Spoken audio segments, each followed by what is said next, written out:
দ্বিতীয় যে বিষয় নিয়ে আমরা দীর্ঘ সময় ধরে আলোচনা করেছি সেটি হচ্ছে জরুরি অবস্থা।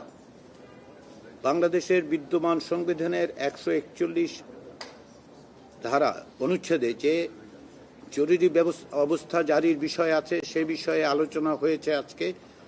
অত্যন্ত গুরুত্বপূর্ণ আলোচনা আমি বলবো এই কারণে যে এই বিষয়ে অতীতে খুব বেশি আলোচনার সুযোগ আমাদের এখানে ছিল না।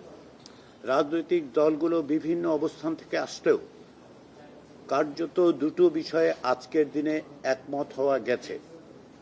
এর একটি হচ্ছে এই যে বিদ্যমান সংবিধানের 141 যে অনুচ্ছেদ আছে তার ক খ গ সমস্ত কিছুর ক্ষেত্রেই এইটা সংশোধন, সংযোজন, বিযোজন, পরিবর্তন করার ব্যাপারে ঐকমত্য হয়েছে, একমত হওয়া গেছে। দ্বিতীয় যেটার বিষয়ে একমত হওয়া গেছে সেটা হচ্ছে যাতে করে জরুরি অবস্থা কোনো অবস্থাতেই কোনো পরিস্থিতিতেই রাজনৈতিকভাবে ব্যবহৃত না হয় সেটা নিশ্চিত করার বিষয়ে ঐকমত্য হয়েছে।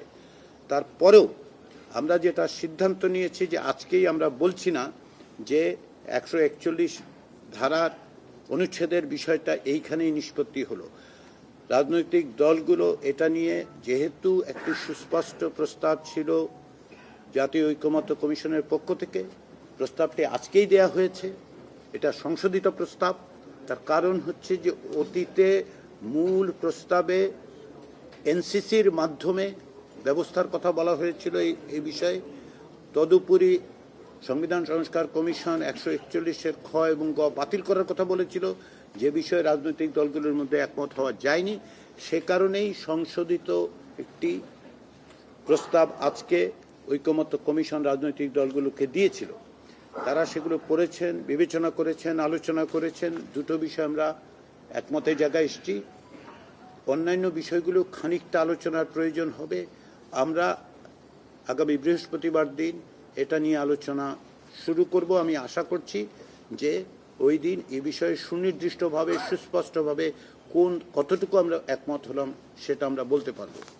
আজকে যে তৃতীয় বিষয়টি ছিল সেটি হচ্ছে নারী প্রতিনিধিত্বের প্রশ্নটি।